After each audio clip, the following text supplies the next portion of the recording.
sebenarnya sejarah dan latar belakang Lebaran? Apakah ia murni tradisi Islam atau ada jejak budaya Jawa di dalamnya? Dan bagaimana makna Lebaran berubah di era digital?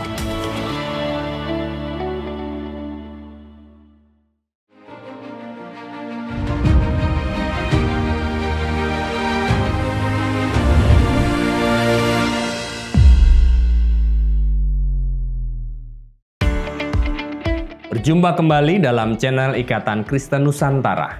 Hari ini kita akan membahas sebuah perayaan yang sangat dekat dengan kehidupan masyarakat Indonesia, khususnya budaya Jawa, Lebaran. Apa sebenarnya sejarah dan latar belakang Lebaran? Apakah ia murni tradisi Islam atau ada jejak budaya Jawa di dalamnya?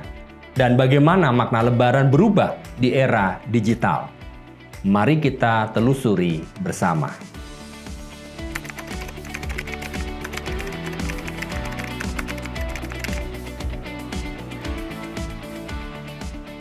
Secara teologis, Lebaran merujuk pada perayaan Idul Fitri, hari raya umat Islam setelah menjalankan ibadah puasa Ramadan. Idul Fitri sendiri berakar pada ajaran Islam klasik yang bersumber dari Al-Quran dan hadis. Namun, istilah Lebaran tidak ditemukan dalam bahasa Arab.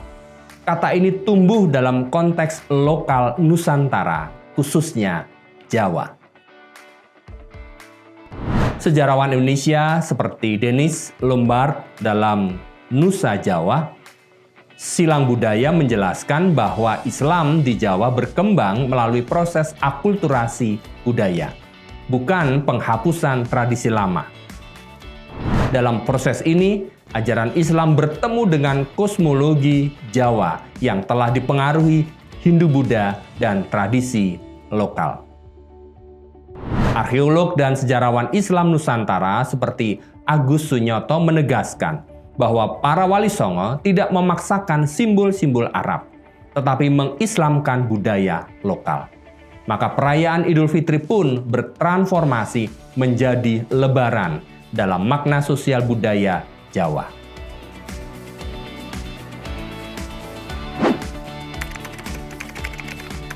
Kita melihat dalam filosofi Lebaran dalam budaya Jawa. Dalam budaya Jawa, Lebaran tidak hanya dipahami sebagai kemenangan spiritual setelah berpuasa, tetapi sebagai momentum rukun dan serawung, membangun kembali harmoni sosial. Yang pertama, makna kata Lebaran. Beberapa tafsir populer menyebut lebar, selesai atau urai, selesai berpuasa. Luber, melimpah atau ampunan dan rezeki.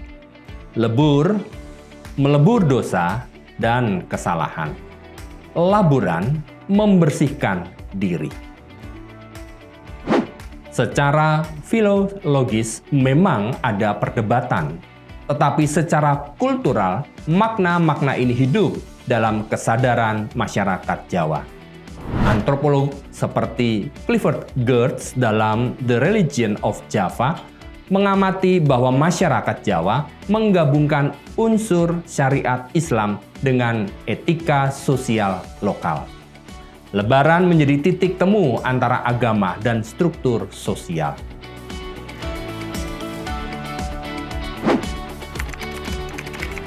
Mari kita melihat tentang halal bihalal sebagai tradisi unik Indonesia. Salah satu ekspresi khas Lebaran di Indonesia adalah halal bihalal. Tradisi ini tidak ditemukan dalam literatur Arab klasik. Sejarawan Indonesia mencatat bahwa istilah halal bihalal populer pada era Presiden Soekarno sebagai sarana rekonsiliasi politik nasional. Namun secara kultural, akar praktek saling memaafkan ini adalah sudah lama hidup dalam etika Jawa yang menekankan harmoni dan pengendalian konflik. Dalam konteks teologi Islam, konsep saling memaafkan sejalan dengan prinsip silaturahmi dan ukhuwah. Tetapi bentuk sosialnya berkumpul massal, open house, salaman berantai adalah ekspresi khas Indonesia. Selanjutnya kita melihat dalam perspektif teologis. Secara teologis, Idul Fitri bermakna kembali kepada fitrah, keadaan suci manusia.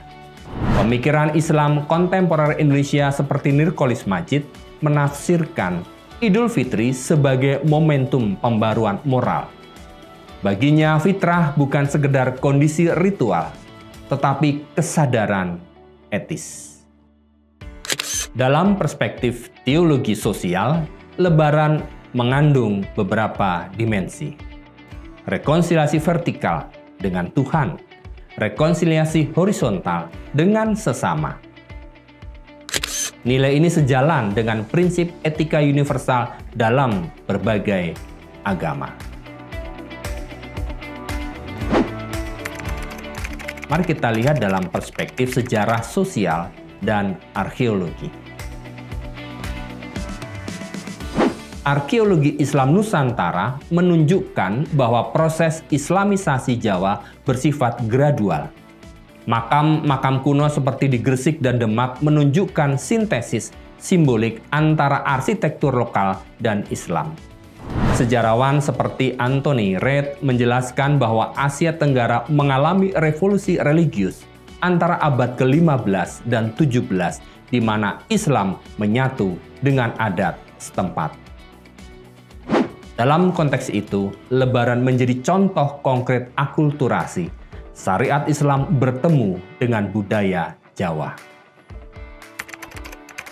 Mari kita lihat dalam Lebaran dan struktur sosial Jawa. Budaya Jawa mengenal konsep rukun atau harmoni sosial, tepo seliro atau empati, andap asor atau rendah hati. Lebaran memperkuat nilai-nilai ini melalui sungkeman, saling memaafkan, dan mudik. Mudik sendiri adalah fenomena sosial besar. Ia bukan sekedar perjalanan pulang, tetapi simbol kembali ke akar dan keluarga. Dalam kerangka antropologi budaya, Lebaran menjadi mekanisme sosial untuk merawat kohesi masyarakat. Mari kita lihat di dalam Lebaran di era digital. Kini kita memasuki era digital. Lebaran tidak lagi hanya berlangsung di ruang fisik, tetapi juga di ruang virtual. Ucapan maaf dikirim lewat WhatsApp. Silaturahmi dilakukan via Zoom.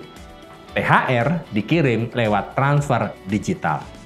Dan pertanyaannya, apakah makna Lebaran berubah? Yang pertama, dalam digitalisasi relasi. Era digital memperluas jangkauan silaturahmi, tetapi juga berpotensi mereduksi kedalaman relasi. Jika dahulu orang berjalan jauh untuk sungkeman, kini cukup satu klik. Di sini kita perlu refleksi, apakah teknologi memperkaya atau menggantikan maknanya? Yang kedua, komersialisasi Lebaran. Media sosial dan e-commerce mengubah Lebaran menjadi musim belanja besar-besaran. Diskon, promo, dan iklan membanjiri ruang digital. Filosofinya pun bisa bergeser dari refleksi spiritual menuju konsumsi simbolik. Dalam perspektif etika agama, ini menjadi tantangan. Apakah Lebaran masih tentang kesederhanaan dan syukur, atau tentang pencitraan dan gaya hidup? Mari kita melihat bagaimana dengan tantangan dan peluangnya. Yang pertama, tantangan. Konsumerisme berlebihan. Formalitas ucapan tanpa rekonsiliasi sejati.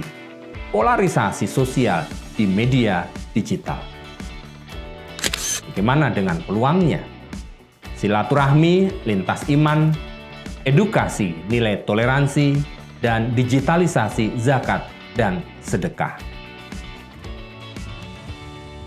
Lebaran bisa menjadi momen memperkuat persaudaraan kebangsaan.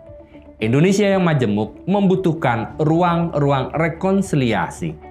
Lebaran menyediakan simbol itu. Bagaimana dengan relevansi dalam lintas iman? Menariknya, nilai Lebaran tidak eksklusif. Ada nilai rekonsiliasi, pembersihan diri, dan nilai solidaritas sosial. Nilai-nilai tersebut juga ditemukan dalam tradisi agama lain. Karena itu Lebaran di Indonesia sering menjadi momentum lintas iman. Tetangga non-muslim ikut berkunjung, pejabat negara menghadiri open house, dan masyarakat berbagi kebahagiaan bersama. Ini menunjukkan bahwa Lebaran telah menjadi bagian dari identitas kebangsaan, bukan hanya ritual keagamaan. Kita lihat dalam Lebaran sebagai spiritualitas Nusantara. Jika kita melihat perjalanan sejarahnya, Lebaran adalah hasil dialog sepanjang antara Islam dan budaya Jawa. Ia bukan sekedar perayaan keagamaan, tetapi ekspresi spiritualitas Nusantara. Di era digital, tugas kita bukan menolak perubahan, tetapi menjaga esensinya. Lebaran seharusnya tetap tentang kerendahan hati, permohonan maaf yang tulus, kepedulian kepada yang lemah, perayaan bersama. Teknologi boleh berubah, budaya boleh berkembang, tetapi nilai dasarnya harus tetap hidup. Lebaran mengajarkan bahwa setelah sebulan menahan diri, kita kembali kepada fitrah, bukan hanya secara spiritual, tetapi juga secara sosial. Dari sejarah Jawa, pemikiran para sejarawan seperti Denis Lombard dan Anthony Reid, hingga refleksi intelektual seperti Nurcholish Madjid, kita melihat bahwa Lebaran adalah jembatan antara iman, budaya, dan kebangsaan. Semoga di era digital ini kita tidak kehilangan maknanya. Akhirnya, dalam semangat kebersamaan dan persaudaraan lintas iman, keluarga besar Ikatan Kristen Nusantara mengucapkan Selamat Hari Raya Idul Fitri 1447 Hijriah. Kiranya momen kemenangan ini membawa pembaruan hati, mempererat tali silaturahmi, dan mengukuhkan komitmen kita untuk terus merawat persatuan, toleransi, dan kasih di tengah keberagamaan Indonesia. Mohon maaf lahir dan batin. Terima kasih, sampai jumpa di episode berikutnya.